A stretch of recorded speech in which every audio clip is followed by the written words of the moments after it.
Halo guys, selamat siang. Sekarang kita akan memulai bagaimana cara untuk menonaktifkan notifikasi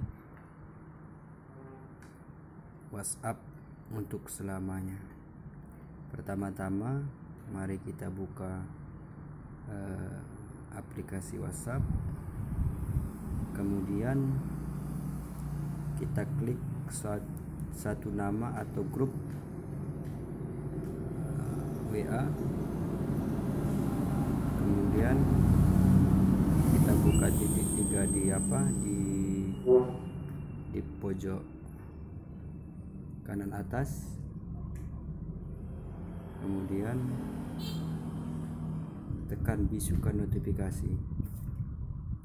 Setelah itu kita tekan bisu bisa 8 jam, 1 minggu, dan 1 tahun.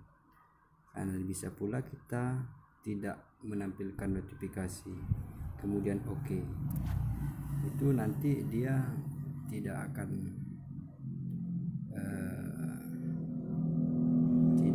ini lagi, tidak akan aktif lagi.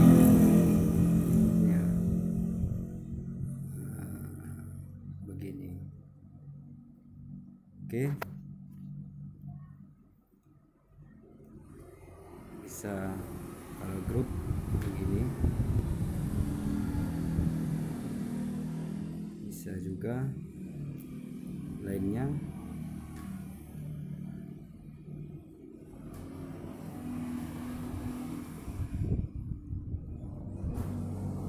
Bisukan notifikasi setahun. Oke, kawan-kawan, begitulah tutorial saat ini. Terima kasih.